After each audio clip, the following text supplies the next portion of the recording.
Perkenalkan, nama saya Mewati Telumbanua. Saya jurusan biologi di kampus Universitas Nias Raya yang terletak di Nias Selatan. Jadi, kali ini kita akan belajar bersama-sama tentang sistem pernafasan.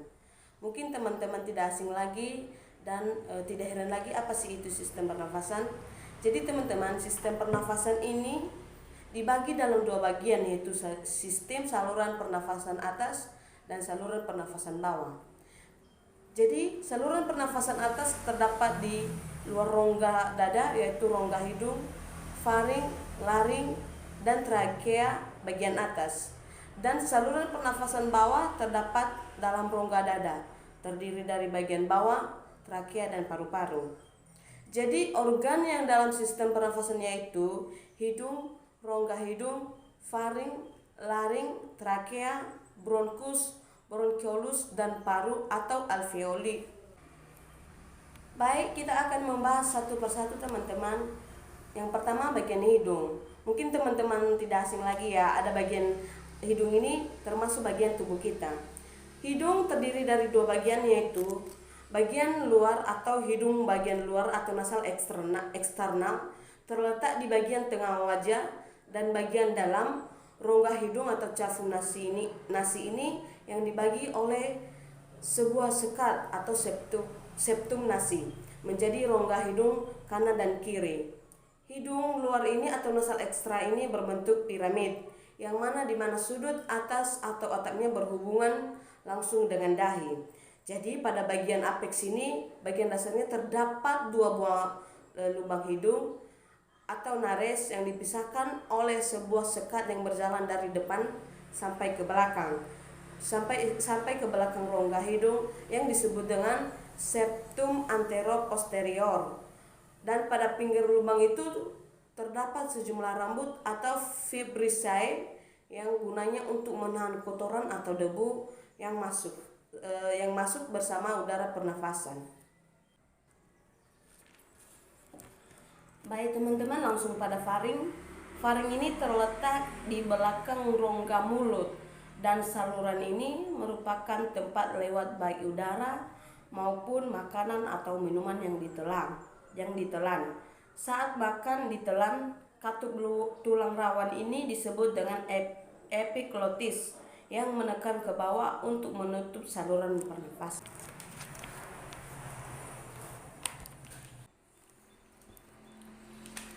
Baik, langsung pada laring. Laring ini terletak antara faring dan trakea.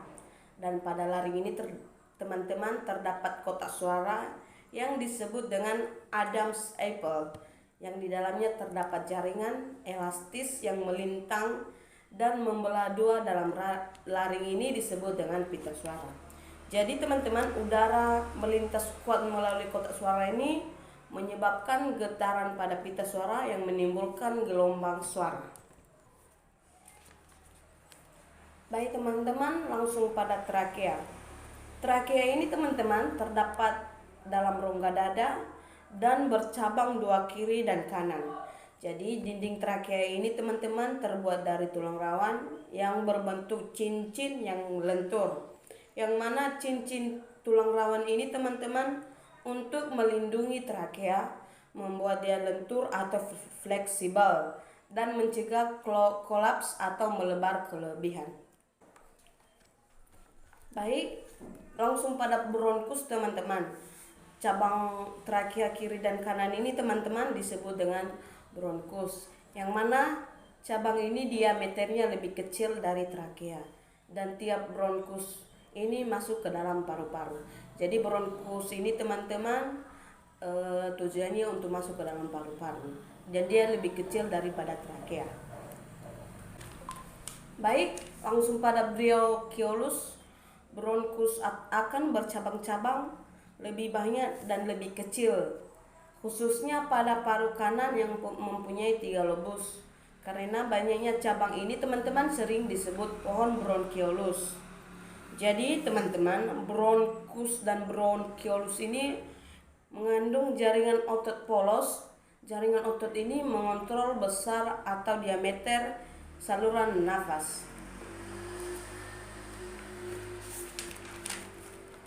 Baik, langsung pada alveoli. Apa sih artinya alveoli?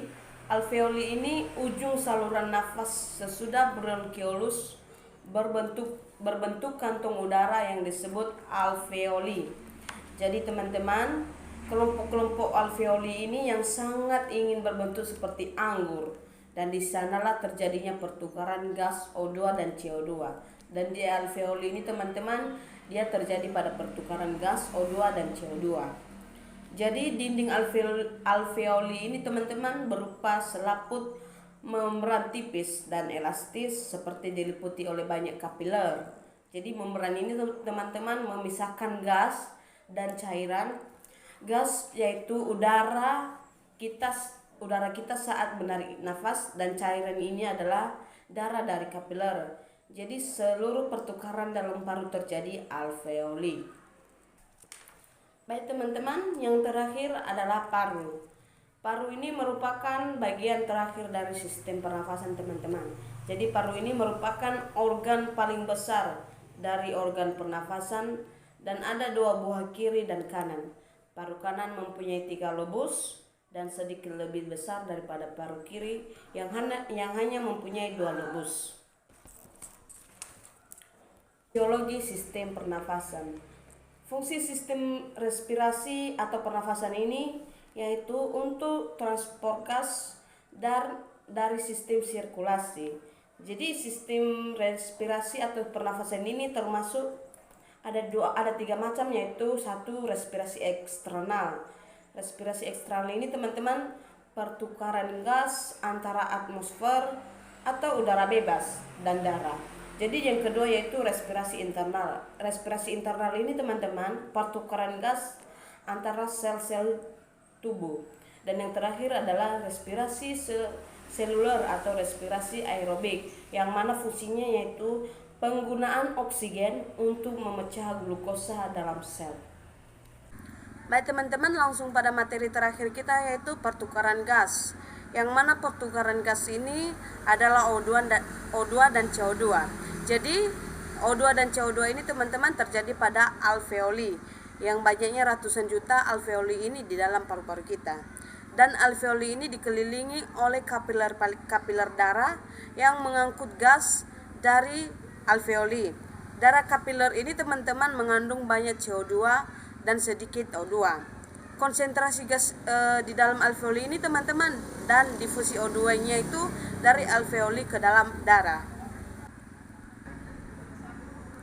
Baik, terdapat 2 molekul khusus agar pertukaran gas ini dapat berjalan efektif, yaitu bagian pertamanya yaitu makromolekul, yang mana makromolekul ini berbentuk seperti sabun dan mengandung fosfolit dan protein, melekat pada permukaan bagian dalam alveoli. Dan yang kedua adalah hemoglobin, yang mana hemoglobin ini komponen dari darah yang fungsinya sebagai pembawa oksigen. Hemoglobin ini adalah protein yang terdapat pada sel darah merah. Tiap molekul hemoglobin ini mempunyai 4 sisi di mana atom O2 dapat terikat. Baik teman-teman, proses bernafas ini adalah proses tanpa sadar dan di bawah kontrol medula oblongata yang bagian bawah otak kita. Walaupun kita juga dapat mengontrol pernafasan ini, misalnya dengan sengaja menahan nafas, jika seseorang dalam keadaan tidak sadar itu, otak akan mengontrol penuh mekanisme pernafasan. Baik teman-teman, demikian materi yang saya paparkan ini. Semoga materi ini dapat membantu teman-teman untuk mengetahui terus bagian-bagian sistem pernafasan kita. Jadi, baik teman-teman, demikian hasil materi yang saya paparkan ini. Semoga materi ini dapat selalu membantu teman-teman untuk mengetahui pengertian dari sistem pernafasan dan bagian-bagiannya. Terima kasih, saya ucapkan ya ahobu.